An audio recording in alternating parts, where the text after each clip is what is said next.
Okay, great. So that's recording now. What do you say, Mark? You ready to get started? I am all set. Oh, fantastic. Okay, so many of you may remember Mark Podvia. He worked for Pennsylvania State University for a very long time. He's now the Associate University Librarian. He's an interim co-director, head of faculty services, curator of rare books, and archivist at the West Virginia University College of Law, and the George B. Farmer Jr. Law Library. He did this session just a little bit ago at PALA, so some of you may have seen him there as well. How's that for short and sweet, Mark? That's good. That's good? Okay. If anybody wants more of Mark's bio, it is on the CRD website, so feel free to look at that as well. And with that, I will turn it over to Mark. Okay, thank you very much, Erin. You're welcome.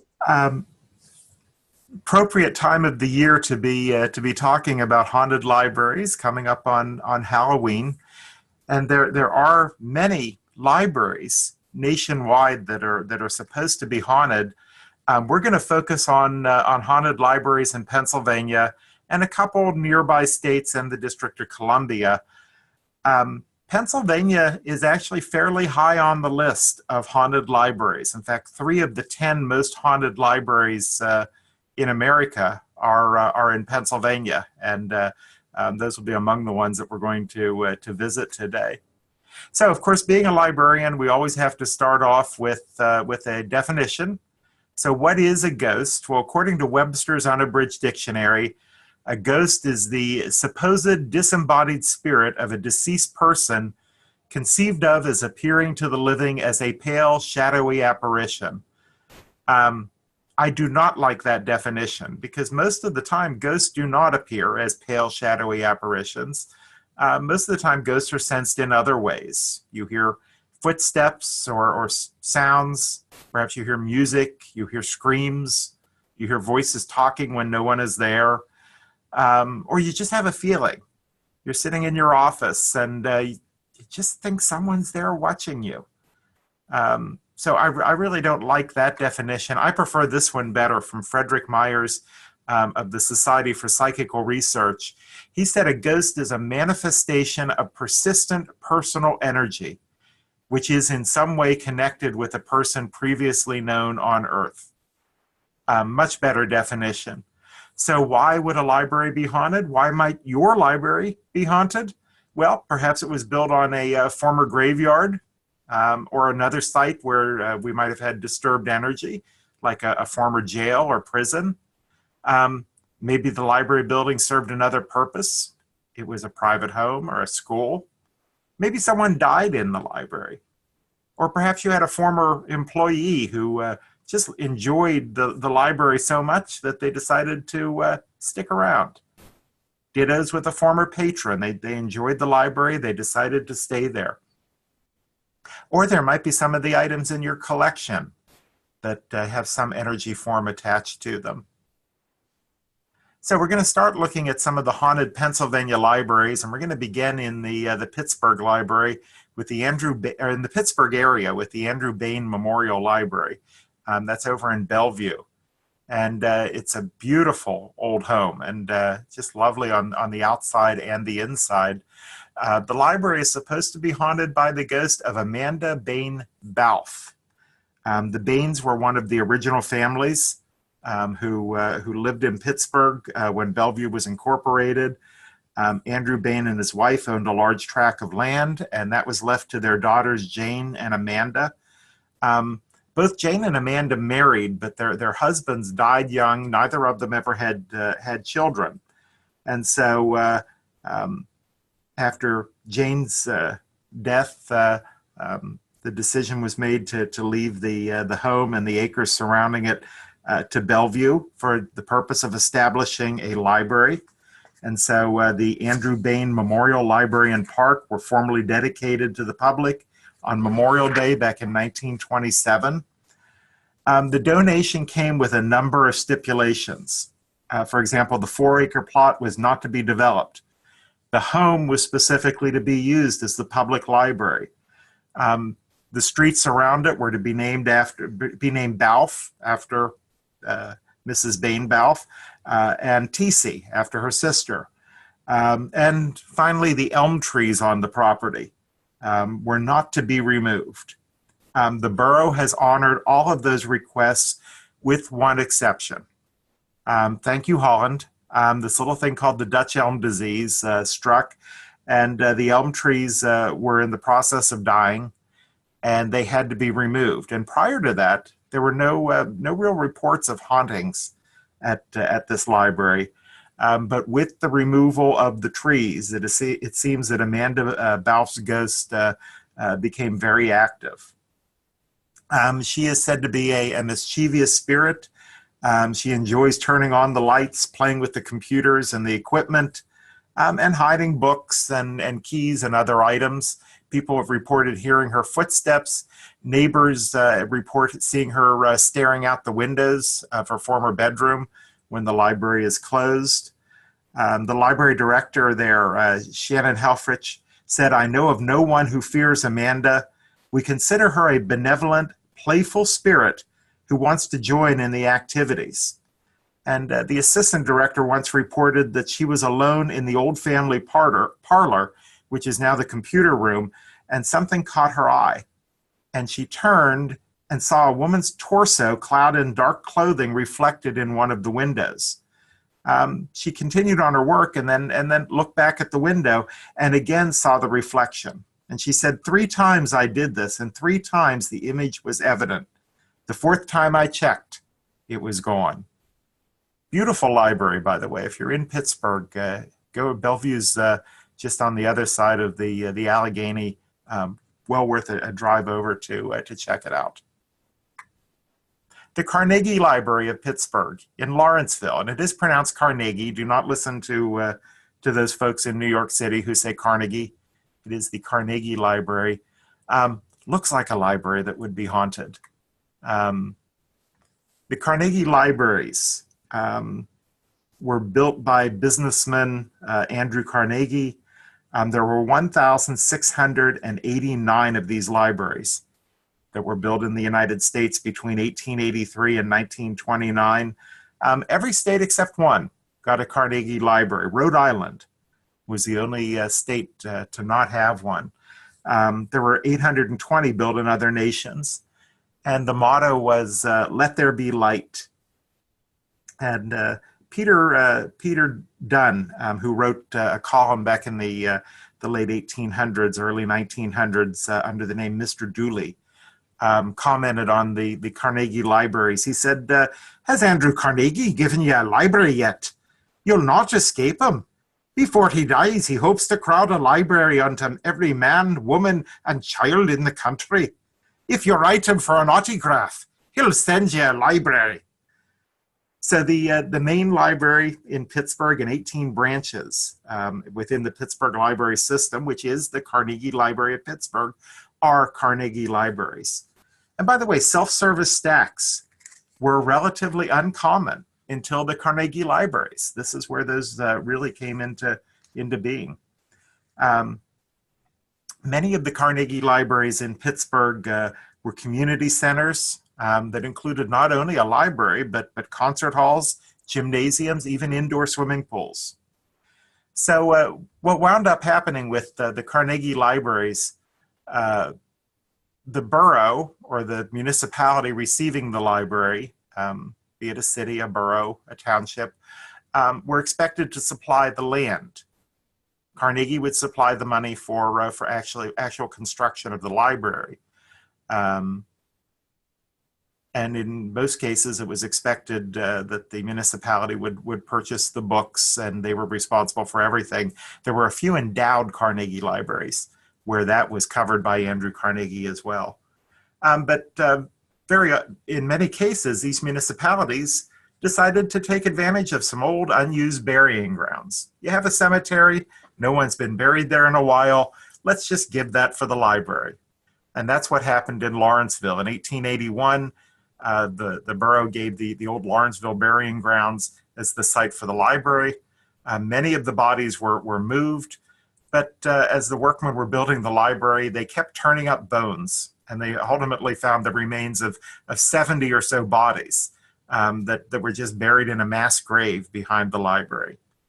And as Three Rivers Haunts in history says, naturally the spooks became restless. The janitors refused to work the night shift because of the ghostly groans they heard. And the interior of the library, you can see those self-serve stacks. But in the library, we have the tombstone of a young boy who was one of the bodies. Now, his body was moved, but one of the ghosts that people have claimed seeing in the library is the ghost of this young boy. His name was Henry Snowden. He had died at the age of 15 months, and people report seeing the spirit of a very small child wandering around the library at night. As I said, his body was moved, but the tombstone was left behind. They put a new tombstone on his grave when they moved the body, and they think that maybe he sticks around because his tombstone is still there. The Carnegie Library of Pittsburgh, Mount Washington. Doesn't look like it would be haunted during the day, but at night it takes on a somewhat more spooky appearance. On the first floor of the library, a medium has identified 7 different spirits who were locals. They were patrons who enjoyed the library when they were alive, and now that they're dead, well, they find it to be a pleasant place to pass the time. One spirit is known to be particularly active. Her name is Clara, and she actually likes to help patrons find titles that they're looking for. And on some cases, she has gently guided patrons to titles that she thought they would enjoy. Sometimes if they ask that they're after a mystery, a book will on its own just fall off the shelf and turns out to be a book that they are looking for. Photographs of ghosts have been taken in the library. And the library is part of one of Pittsburgh's ghost tours, the Incline Ghost Tour. Visits the Carnegie Library up on Mount Washington. And by the way, wouldn't you love to work in a library with that view out your front door? Just an amazing view of the city. Another Carnegie Library in Pittsburgh is in Oakland, and that's the main library, which is the Carnegie Library, but the Carnegie Museum is right there, and the Carnegie Concert Hall. And again, you can see that free to the people across the doors. Beautiful library if you ever get the chance to visit. But one of the regulars at the library when it first opened was a city judge.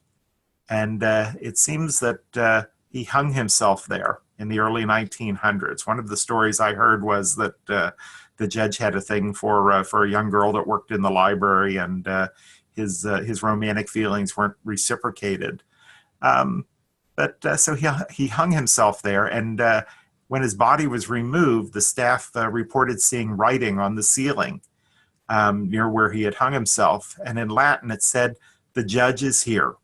And presumably, he is still, quite literally, hanging around. There are a number of places in the library that are haunted. When we visited, one librarian said, well, we don't talk about the ghost, which means, of course, if you're a ghost hunter, that means you just keep asking around till you find someone who's more than happy to talk about their ghost. And we found somebody who said, oh, yeah, that's the closed stacks. I'll take you up there. And so we went up to that portion of the building. And they've had cases where books have been stacked up on the floor or fallen off or literally stacked. And again, these are closed stacks. No one can get there. They've heard footsteps when people have been up there shelving books. Particularly the mystery section seems to be particularly haunted. By the way, there's the view from those stacks into the museum and the dinosaur hall. But it's not just that area of the building that's haunted. There was a worker who was working in the electrical section in the basement one time. And he saw a man wearing overalls who was down there and who suddenly disappeared. And so he went up to report it to the librarian because no one was to be there. And he spoke to the librarian, and the librarian said, "Who put you up to this?" And the workman said, well, what are you talking about? The librarian said, who told you to come in here and ask me about him? Whoever it was should have told you that subject is off limits in this office. And the man swore that no one had put him up to anything. And when the librarian saw that he was being truthful, she got up, she closed the door to the office. She said, several others have seen him too, and they're scared. The workman said, why doesn't someone tell him the basement is off limits to the public? The librarian said, because he's not a patron. He thinks he still works here. You see, the workman you saw in the basement was electrocuted while he was installing the electrical box the day the Carnegie Library got electricity. Another Carnegie Library in the Pittsburgh area, this is in Munn Hall, but it's the Carnegie Library of Homestead. And just an amazing, amazing library. If you ever get an opportunity, here you see the performance hall. There's the swimming pool, the gymnasium, well worth a visit. Obviously, this painting was done after the library was built. That is an original, but just beautiful, beautiful room. But Homestead is the site of the Homestead Strike of 1892. And the strike pitted Carnegie Steel Company employees against the company. And in 1889, there had been a strike that had won very favorable terms for the workers. Well, by 1892, Carnegie decided, I'm going to break the union. And so his plant manager, Henry Clay Frick, locked the workers out of the plant. And he sent for 300 Pinkerton guards. They arrived by barge. They were met by 10,000 strikers. Many of the strikers were armed. And after an all-day battle, the Pinkertons surrendered. 40 of them were wounded and 9 were killed.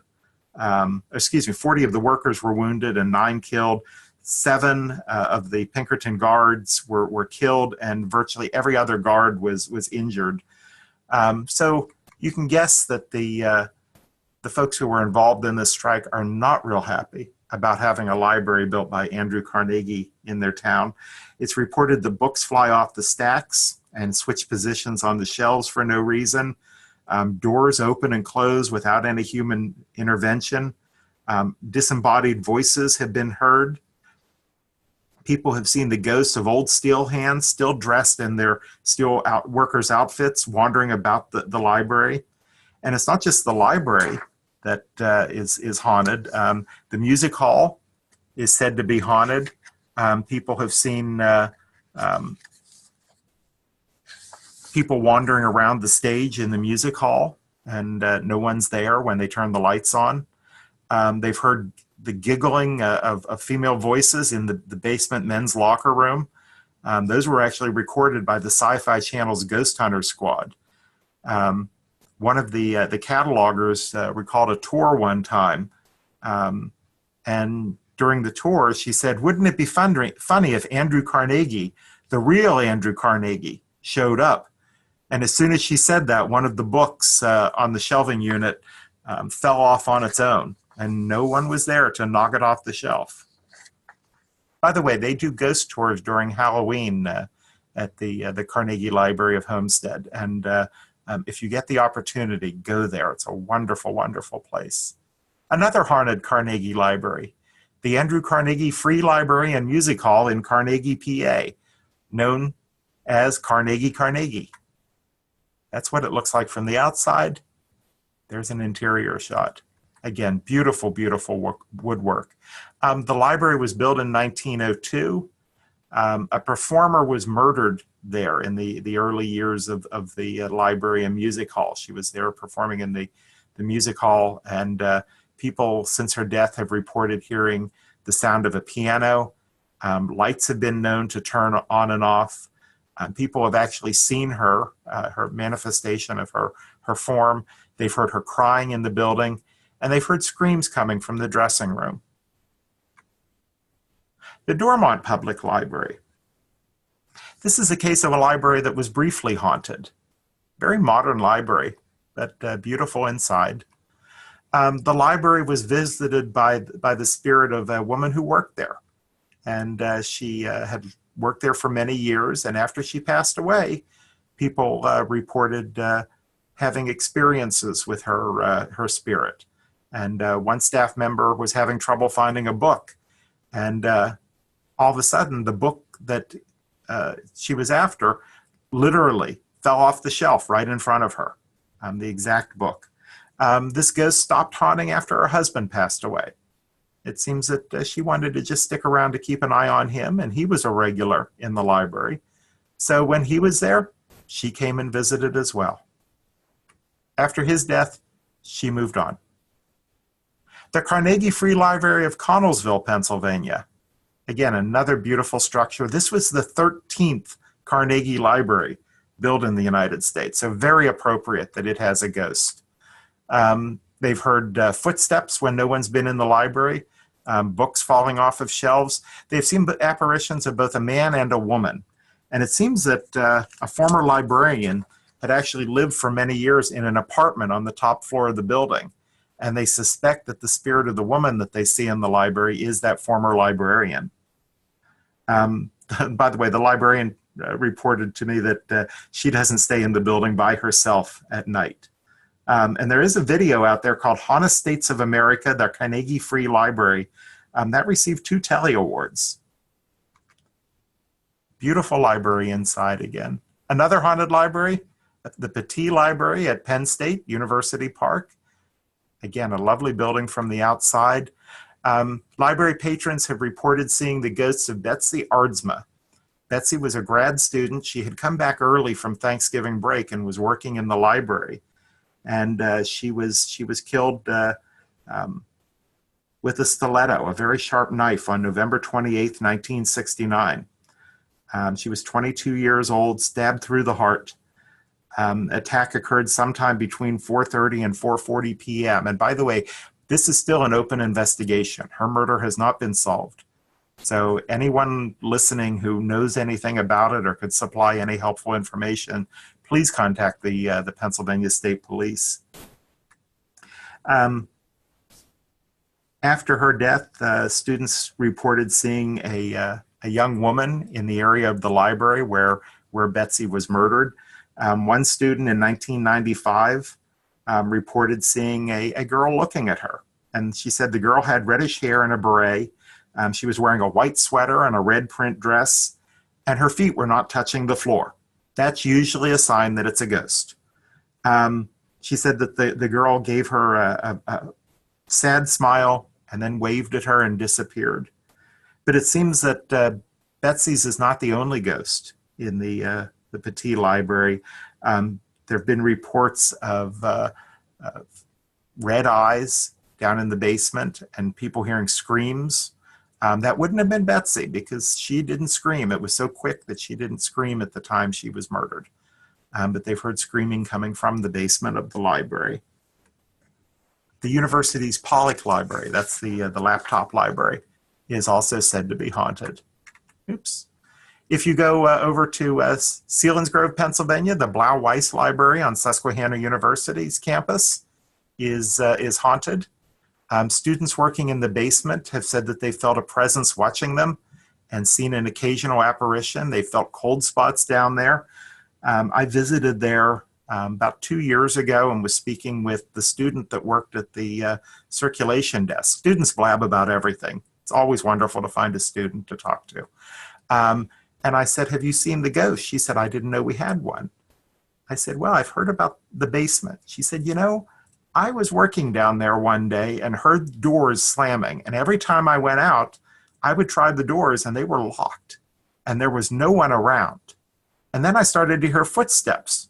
And again, I'd look out my door, but no matter how fast I was, I didn't see anybody. That's a ghost. The Bishop Hapevy High School Library in Hazleton.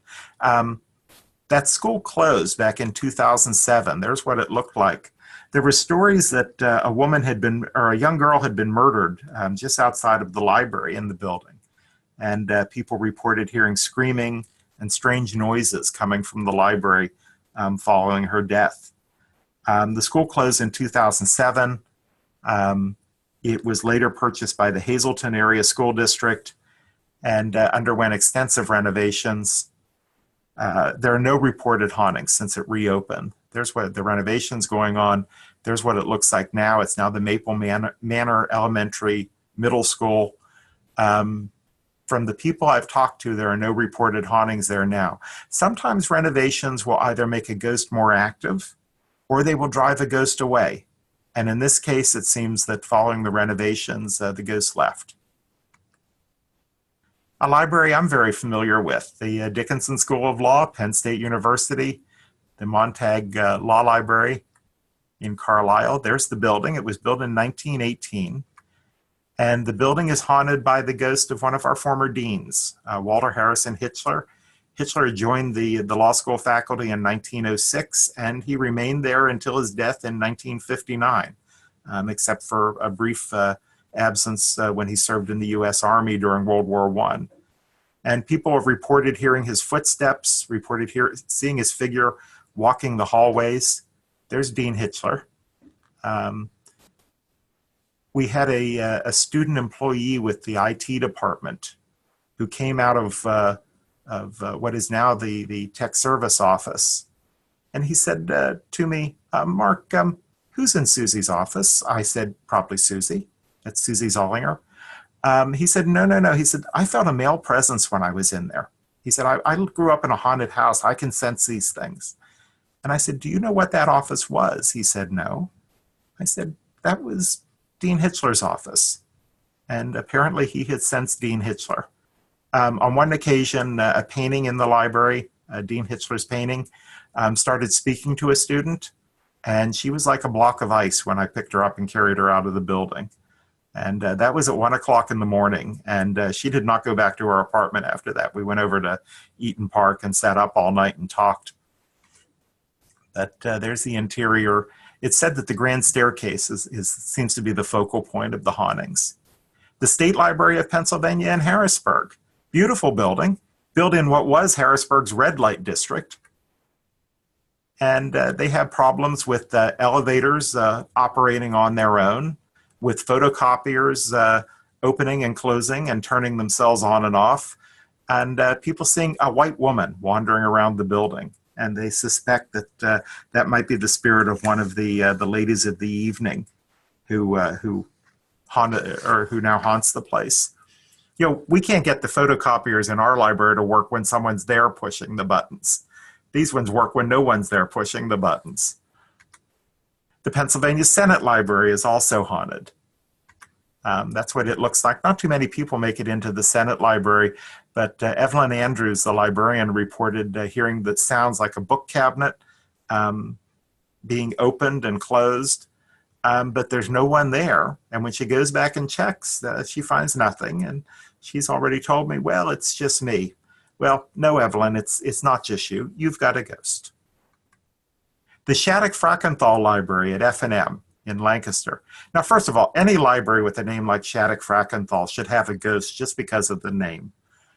But in this case, the library was built in 1937, and they have cases of books coming off of shelves and elevators operating on their own. But the ghost that is reported most often is a former faculty member, Dr. Harvey Bassler. He died in 1950, and his pride and joy in the library was the Pennsylvania Dutch collection. And it's thought that he's a protective spirit that just likes to hang out in that corner of the library looking at his beloved books. There have been fewer sightings of him since the library was renovated in the early 80s, but every now and then people still have contact, so he's apparently still around. The Gabrielle Library at Immaculata University. Beautiful, beautiful library. The library hosted a display of artifacts from Duffy's Cut. Duffy's Cut was a section along the old main line of the Pennsylvania railroad/canal system that was built to link Philadelphia with Pittsburgh. It seemed that there were 57 Irish immigrants who were working on this particular section of, at that point, it's a railroad track, who died of cholera. But indications are that the locals might have heard that cholera had invaded the camp where these workers were, and they may have gone in and killed a number of these folks on their own to prevent the cholera from spreading into their communities. This was back in 1832. So some of the items were put on display. People heard odd knockings in the library and footsteps in that area where the items were on display. The Easton Area Public Library in Easton, Pennsylvania. So again, another one of these wonderful Carnegie libraries. Built in 1903, and Easton supplied the land, so they gave an abandoned cemetery, and 514 graves were moved to other locations, but at least 30 bodies went unclaimed, and they are buried on the library grounds. So I love this story. When the library first opened back in 1903, they saw the apparition of a woman float around the outside of a new building, go inside, and stand by a window where her head glowed. If you have a patron who's floating in your building and her head is glowing, that's probably a ghost. So, but it seems that some of these spirits have moved into the library. Maybe they're doing some reading. Maybe they're just hanging out because they're upset about the disrespect shown to their remains. So if you're in Easton, pay a visit. The Linderman Library at Lehigh University in Bethlehem. Beautiful, beautiful library, haunted by a former patron. He thought that he was an elderly gentleman who frequented the library when he was alive and was a general nuisance. I've had many patrons like that over the years. Here's what it looks like inside. By the way, the dome there, during World War II, they actually put plywood over the dome. They thought that maybe German bombers would use that to find the Bethlehem Steelworks. So it was covered in plywood.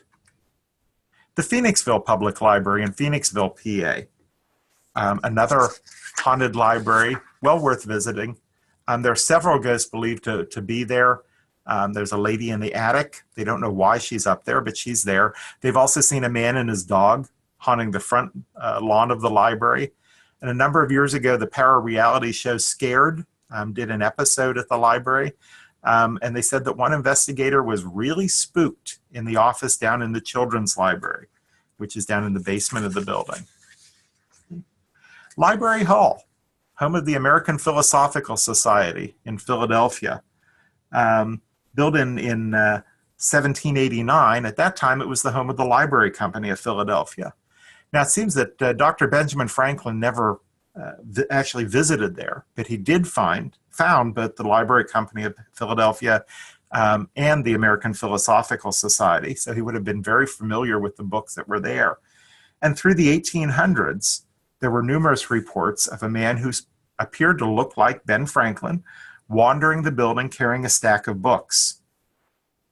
The original building was demolished in 1887, but in 1959 it was rebuilt, and it was built according to the plans of the original building.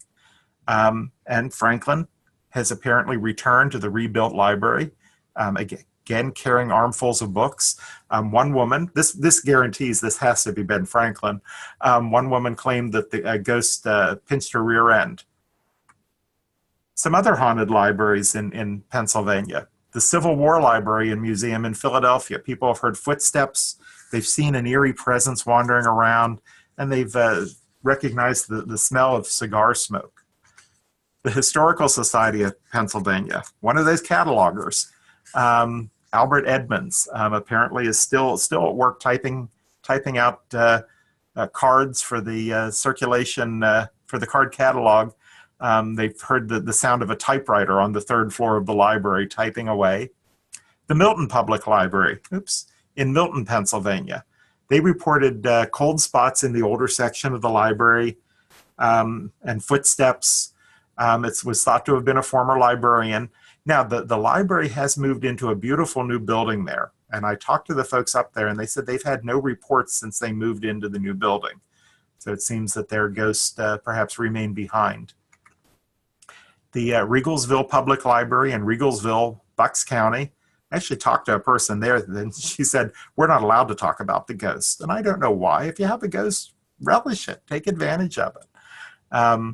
But there are believed to be two ghosts haunting this library. There's a young girl who hangs around the fireplace, and there's a presence who tosses books off of shelves and moves furniture around. The North Hall Library in Mansfield University, haunted by a woman named Sarah. And it's believed that Sarah fell from the 5th floor. This building was previously a girls' dormitory. And it's believed that she fell from a balcony and stuck around. Some of the surrounding states where you can go to see ghosts, well, the Library of Congress in Washington, D.C. A number of ghosts reported there. Probably the one that is most commonly reported is a ghostly police officer. People have become lost in the building, and he's appeared to them, sometimes in uniform, sometimes not. Sometimes tells people his name, and he's a deceased sergeant, and he'll give them directions on how to get out of the building. There are also cases of doors opening and closing themselves. People have heard banging sounds on the stairs, and they've seen the apparition of a dark-haired man. There was one case a number of years ago. Some painters were doing some work on the 2nd floor north corridor of the library. The area was closed to the public, and they had to get a cart past 2 heavy cases. And the painters reported that one case picked itself up, moved over about a foot, and dropped itself down, providing enough room for the workers to get the cart through. They didn't worry about the cart. They ran the other direction. Remember that the current Library of Congress is not the original home of the collection. Originally, it was housed in the U.S. Capitol building. And the former quarters there are said to be haunted. It seems that there was a miserly librarian by the name of Twine who had hidden his money in the library's books. And people see him returning to that area of the Capitol building from time to time, apparently looking for his lost money. Of course, St. Lawrence is the patron saint of the poor and librarians. There's a reason for that. So the Washington Street Library in Cumberland, Maryland, is said to be haunted. During the Civil War, there was a Civil War soldier by the name of Francis Gillespie who shot and killed his commanding officer. And he was held in the basement of the library until he was tried and hung. And so it seems that a search was done of the library. And when the search was undertaken, the device that they were using spelled out the word soldier. And they said, how many soldiers are here? And it said 15. Oh, there's also a case of a worker in the basement of that library. He went down, he laid his tools out on a table and forgot something that he had to run out to his car to get, went out to the car. When he came back, all his tools, the nuts, the bolts, everything he was working with had been scattered over the floor. The old Bernardsville Library in Bernardsville, New Jersey. Now here's a library that has relished its ghost. They actually issued a library card to their ghost. It seems that Phyllis Parker was thought to have haunted the library. They would have balls in her honor every now and then as fundraisers. It seemed that Phyllis was dating a loyalist during the Revolutionary War, and this building where the library was located was an inn. Well, eventually the loyalist got caught. He was passing information on to the British, and he was hung as a spy. And Phyllis went mad. And so it was believed that her ghost was wandering around the library at night. Reports of a ghost began in the 1800s. In 1980, one woman was staying late, Martha Hamill. She was a library employee, and she said she heard strange voices murmuring somewhere in the building. And she thought that maybe someone had gotten in. And she searched the entire building, but she was alone. There was no one there, and all the doors were locked. And another staff member, Maria Mandela, who was also working late one night, she heard a woman's voice humming and singing. And she searched and found out that she was alone. And she went over and looked at one of the phones to the building, and she noticed that all the phones were in use, even though when she picked a phone up, there was no one on the line. And in 1989, a small boy was in the reading room of the library. He called his mother. He said, "Well, who's this lady over here?" And he said there was a woman there who had dark hair and a dress that went the whole way down to the floor. And neither his mother nor the librarian could see anyone there. By the way, the library did move to a new building in 2000. And after they moved, the old building was investigated by the New Jersey researchers of paranormal evidence. They couldn't confirm or deny the existence of Phyllis Parker's ghost, but they did find evidence of other ghosts in the building, both male and female entities, including the ghost of a former librarian named Clara. So maybe that'll be what one of us will be doing one of these days. We'll be haunting our library. The Brooklyn Public Library in Brooklyn, New York. It seems that in 1977, a 6-year-old girl was in the library with her classmates, and she disappeared and was never seen again. But ever since then, people have heard the sound of a girl's sobbing or laughter coming from the library's basement stacks. The Central Library of Rochester in Rochester, New York. Doesn't really look haunted during the day, but boy, when they turn the red lights on that building at night, it looks kind of spooky. It seems that there are 2 deaths connected to this library. A former librarian by the name of Frank died after suffering a heart attack in the building. The other death involved a woman named Lori Young. The library was built atop an old mill race, and if you go down under the building, you can still see the water down there. It seems that in 1902, her body was found in the mill race, and they don't know if it was an accident, a murder, a suicide, but they have reported finding, the ghost hunter folks have reported hearing voices, recording moaning and footsteps, hearing the sound of a cart squeaking and books being taken off the shelves in this library. The Williams County Public Library in Byron, Ohio. Again, another Carnegie library. It seems that the head librarian was murdered here back in 1946 in the library basement. Gentleman I won't call him a gentleman, a man by the name of James Engel was responsible for the murder. The Ohio researchers of banded spirits, or orbs, did an investigation. They went into the building and asked various questions. They said, what was the last book you read? And they think it was Emily answering. She said, Bible. Then they said, did you ever want children? And they said that the meter they were using just lit up on its own and beeped. So they went up to the upstairs portion of the library and said, James, are you here? And they got the response, kill someone. The Kingwood Public Library in Kingwood, West Virginia.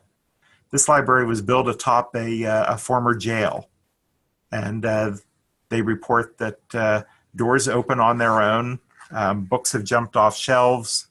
It's thought that it was the former inmates who are causing the hauntings.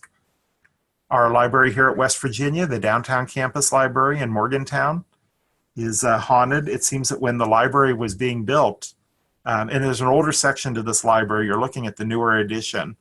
It seems that when the library was being built, a workman fell down the elevator shaft, and people report the elevator running on its own, the doors opening but no one being in there, or people hearing footsteps getting off the elevator, but when they turn around and look, there's no one there. The building is also said to be haunted by a ghost cat. People see a black cat that wanders the building, and it will start running away and round a corner, and when they look, it's gone. Here's the interior of the older portion. The Willard Library in Evansdale, Indiana. Probably the most famous haunted library in America. That's what it looks like from the outside. That looks like a library that should be haunted. The library is said to be the home of a lady in gray. People see her wandering around the library. They don't know who she is or why she's there, but library employees and patrons see her often. There are hundreds of reports of her being seen in the library. They've actually installed cameras throughout the library, and they have occasionally picked up pictures of the gray lady. And here you can see, if you can look very closely, you can see through that woman who's circled in red there. So they do see her wandering around the library. If you want to go to their website, you can actually access the ghost cams and see some of the pictures that have been taken. And there's the link if you want to go to the ghost cams, or just search Willard Library and you can access these. Any questions?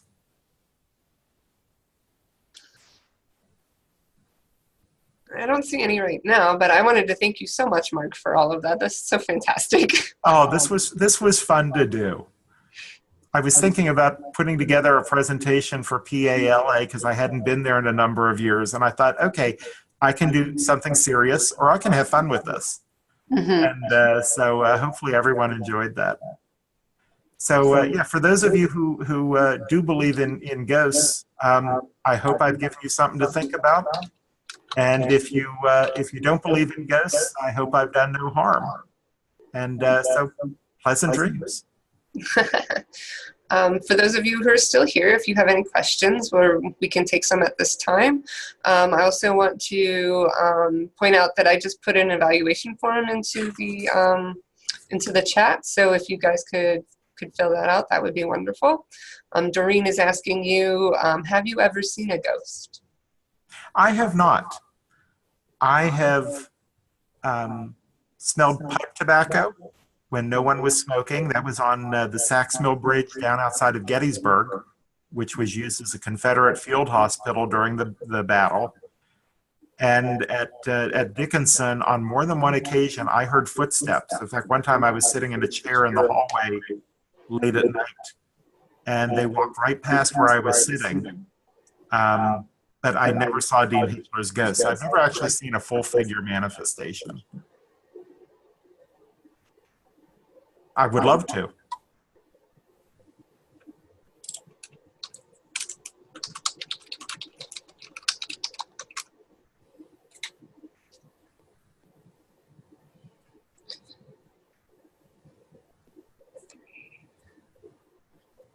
Okay.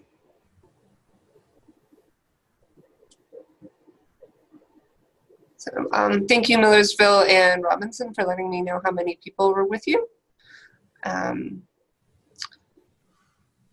Let's see. Has anyone at Millersville seen the ghost that's supposed to haunt the library there?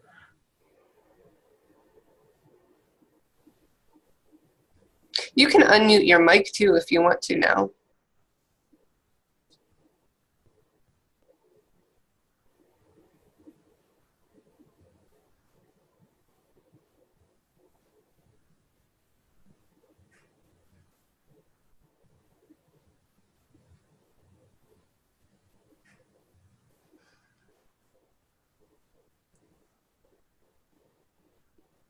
Okay, they don't have a mic, so they're going to type it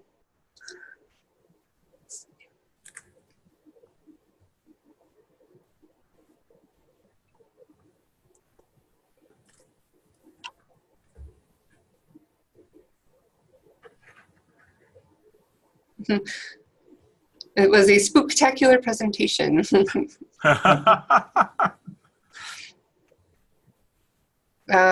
Sharon at Bethany College in West Virginia, she mentions that there are many ghost stories for different buildings, including the library there. Ooh, thank you. I will have to add that to the presentation. Yeah. Ghost investigators came to McNary Library in 2007 and stayed for the weekend. That's at Millersville. Okay.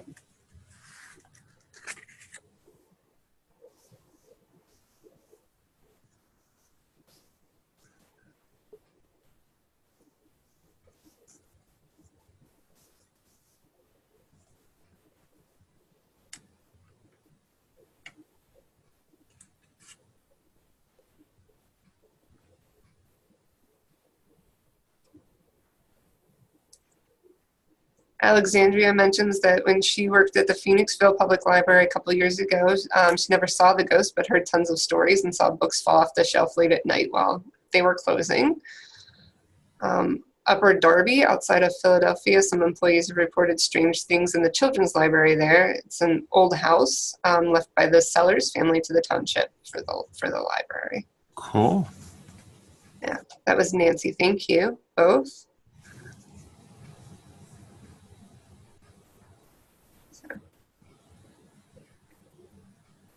Yeah, and again, thank you, Mark. This is a really awesome session. I have not seen a ghost.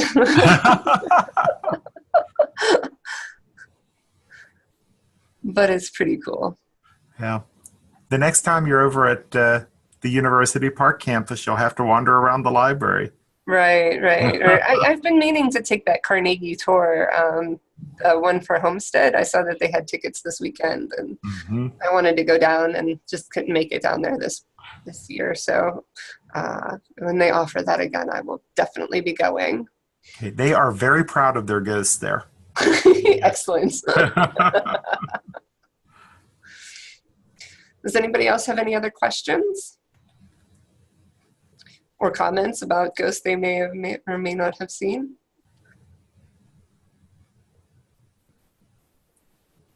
Oh, S. Slater says that they've seen a ghost, but not at the library. Once you have witnessed one, it makes you a believer. Interesting.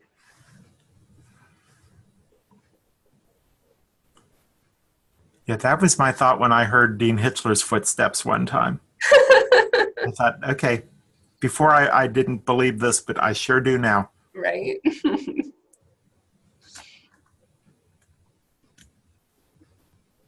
This is fascinating. Would you ever think about like putting them all together into like a book or something? Maybe one of these days. Okay. That would be kind of, because some of these have been mentioned in books that are already out there. And right. But no one's ever written one just on haunted libraries, and we have so many of them in Pennsylvania. Yeah, I think that would be fascinating. Yeah, maybe over Christmas break I'll start working on something like that. Cool.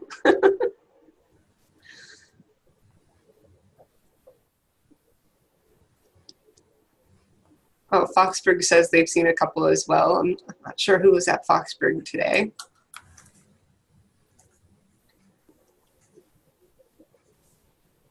Oh, are you going to send out a bibliography? Oh. Or do you want me to post post your slides? Okay, that would be great. And I have a bibliography that I had passed out at PALA, but I could certainly send that. Okay, great. I will post that along with the slides to the PALA website once I post the video as well. Okay.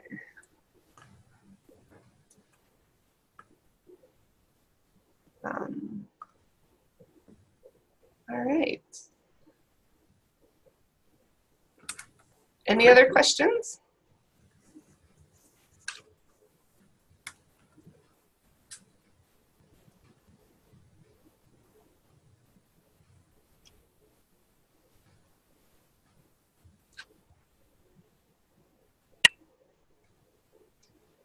All right, seeing none, I will wish everyone a happy Halloween. Dittos. You all enjoy. Right, and thank you again so much for attending the session, and please fill out that evaluation form. All right. Thank you, Mark, and thank you, Sarah, for doing our closed captioning. Thank you. And I hope you all have a great day. So, bye. Bye.